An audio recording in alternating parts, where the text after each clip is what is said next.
င်္ဂလာပါခင်ဗျာကျွန်တော်တို့သင်္ခါမျိုး YouTube channel ကနေကြိုဆိုလိုက်ပါတယ်ခင်ဗျာဒီနေ့ဇလန်လေးမစတင်ခင်မှာကျွန်တော်ရဲ့ channel လေးကို like and subscribe လေးပေးဖို့လည်းတောင်းဆိုပါရစေခင်ဗျာအသစ်သောသတင်းတွေကိုသိရှိနိုင်စေရေးအတွက်ဒီနေ့မှရှိတဲ့အချက်ပေးခေါင်းလောင်းလေးကိုလည်းတစ်ချက်နှိပ်ထားပေးပါဦးခင်ဗျာကျေးဇူးတင်ပါတယ်ခင်ဗျာပြည်သက်ကြီးမင်္ဂလာပါခင်ဗျာကျွန်တော်ယခုတင်ဆက်ပေးမှာတော့ကမ္ဘာသမိုင်းတွင်ခဲ့သည့်အင်အားအကြီးမားဆုံးငရင်ကြီး၅ခုအကြောင်းပင်ဖြစ်ပါတယ်ခင်ဗျာနံပါတ်1 1960ချီလီငရင်1960ခုနှစ်မေလ22ရက်နေ့မှာချီလီနိုင်ငံအနောက်တောင်ဘက်ရှိဗယ်ဒီဗီးယားမြို့အနီးတွင်ကမ္ဘာသမိုင်းမှတ်တမ်း၏အကြီးမားဆုံးသောငရင်ကြီးဖြစ်ပွားခဲ့ပါတယ်ခင်ဗျာဤငလျင်သည် Richter scale 955အထိရှိခဲ့ပြီးတနိုင်ငံလုံးမျှော်လင့်မထားတဲ့ဘေးအန္တရာယ်ကြီးဖြစ်ကြောင်းသက်သေပြခဲ့ပါတယ်ခင်ဗျာဤငလျင်ကြောင့်လူအနည်းဆုံး1300ကျော်သေဆုံးခဲ့ပြီးလူတောင်းချီသည်ထပ်ဆောင်းငလျင်ဘေးသင့်ခဲ့ရပါသည်ဆိုင်ငန်းများနှင့်လမ်းများပျက်စီးခဲ့ပြီးမြေပြင်အက်ကွဲမှုများမြေပြိုကျမှုများကလည်းဖြစ်ပေါ်ခဲ့ပါသည်အဆိုပါငလျင်ကြောင့်ဆူနာမီကြီးဖြစ်ပေါ်စေခဲ့ပြီးဟာဝိုင်အီဂျပန်ဖိလစ်ပိုင်အပါအဝင်မြေဝဲနိုင်ငံများကိုထိခိုက်စေခဲ့ပါသည်ဟာဝိုင်အီတွင်ပင်လယ်ကမ်းခြေများနှင့်နောက်ကျောဘက်မြို့များအထိရေကြီးပြီးလူအသက်ရှင်ရေးအတွက်ကြိုးစားမှုများလှုံ့ဆော်ခဲ့ရပါသည်ဗယ်ဒီဗီးယားငရင်သည်ကမ္ဘာသမိုင်းတွင်မှတ်တမ်းတင်ထားတဲ့အနည်းအကြီးမားဆုံးငရင်ဖြစ်ပြီးပင်လယ်မြေအောက်ပြက်ရွှေ့များကြောင့်ဖြစ်ပေါ်လာခဲ့ခြင်းဖြစ်ပါသည်နံပါတ်2 2004အင်ဒိုနီးရှားဆူနာမီငလျင်2004ခုနှစ်ဒီဇင်ဘာလ26ရက်နေ့မှာအင်ဒိုနီးရှားနိုင်ငံဆူမာရာမြောက်ပိုင်းကမ်းခြေအနီးတွင်မြောက်များစွာသောအသက်ပေါင်းများစွာအားနှုတ်ယူခဲ့သောငရင်ကြီးတစ်ခုဖြစ်ပွားခဲ့ပါတယ်ငလျင်၏ပြင်းအားမှာ 9.1 မှ 9.3 ထိရှိပြီးငလျင်ကြီးပြီးနောက်တစ်လက်အနေဖြင့်ဆူနာမီကြီးတစ်ခုအလိုလျောက်ဖြစ်ပေါ်လာခဲ့ပါတယ်။ဤဆူနာမီသည်ထိုင်း၊အိန္ဒိယ၊သီရိလင်္ကာ၊မော်ဒိုင်းနစ်အခြား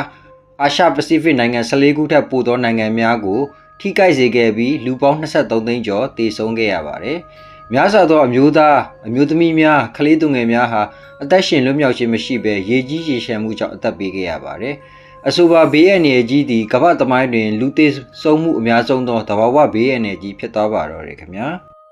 နံပါတ်3 2011ဂျပန်တိုဟိုကုငလျင်2011ခုနှစ်မတ်လ17ရက်နေ့တွင်ဂျပန်နိုင်ငံဆန်တိုင်းမြို့နီး၌အင်အားကြီးငလျင်တစ်ခုဖြစ်ပွားခဲ့ပါတယ်။ဤငလျင်၏မဂနီကျူသည် 9.0 ဖြစ်ပြီး1923ခုနှစ်ကလှုပ်ခတ်ခဲ့သောတိုကျိုငလျင်ကြီးအပြီးဂျပန်တွင်ဖြစ်ပွားခဲ့သည့်အကြီးဆုံးငလျင်တစ်ခုလည်းဖြစ်ပါတယ်။ငလျင်လှုပ်ခတ်ပြီးဆူနာမီများကြောင့်မြို့များရေကြီးခဲ့ပြီးလူပေါင်း15000ကျော်အသက်သေဆုံးခဲ့ရပါတယ်။ထို့အပြင်ဖူကူရှီမာဒေယာချီနျူကလ িয়ার ပါဝါပလန်တဲတွင်ရေဖိအားကျဆင်းသွားပြီးနျူကလ িয়ার ပျက်စီးမှုလည်းဖြစ်ပေါ်လာခဲ့ပါတယ်။ယင်းဖြစ်ပျက်သည့်ဂျပန်နိုင်ငံ၏စီးပွားရေးနှင့်လူမှုရေးအတွက်ထိခိုက်မှုများစွာဖြစ်ပေါ်စေခဲ့ပြီးကမ္ဘာနျူကလ িয়ার လုံခြုံရေးမူဝါဒများကိုလည်းပြောင်းလဲစေခဲ့ပါတယ်။နံပါတ်4 1952ကန်ချာတာအားကွေ့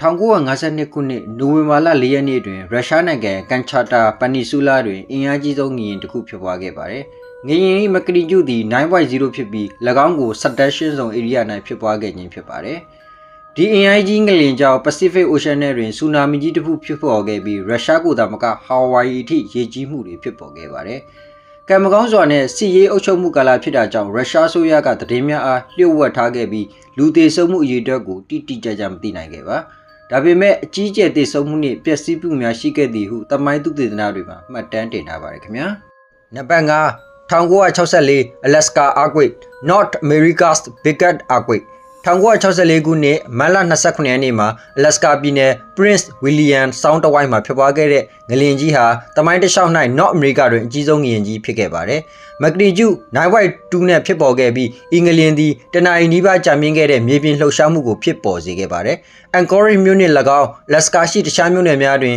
မြို့အများပြားပျက်စီးခဲ့ရပါတယ်။လမ်းကြောင်းများအဆောက်အအုံများအနည်းဆုံး13000ခန့်ပျက်စီးခဲ့ပါတယ်။လူအနည်းဆုံး130ကျော်အသက်ဆုံးရှုံးခဲ့ရပါသည်။ဒါပေမဲ့လည်းမဂနီကျူ 9.2 လောက်ကြီးတဲ့ငလျင်ကြီးတစ်ခုဖြစ်ပေမဲ့လူသေဆုံးမှုမများပဲနည်းနည်းနဲ့ပြီးဆုံးသွားတာကတော့လူနေထူထပ်မှုနည်းခြင်းညနေပိုင်းဖြစ်ပွားခြင်းတို့ကြောင့်ဖြစ်နိုင်ပါတယ်။ဒါအပြင်ဆူနာမီများလည်းဖြစ်ပေါ်ခဲ့ပြီးကယ်လီဖိုးနီးယား၊အော်ရီဂွန်၊ဗြိတိရှ်ကိုလံဘီယာနဲ့ဟာဝိုင်အီတောင်ရောက်ခဲ့ပါတယ်ခင်ဗျာ။ကျေးဇူးတင်ပါတယ်ခင်ဗျာ။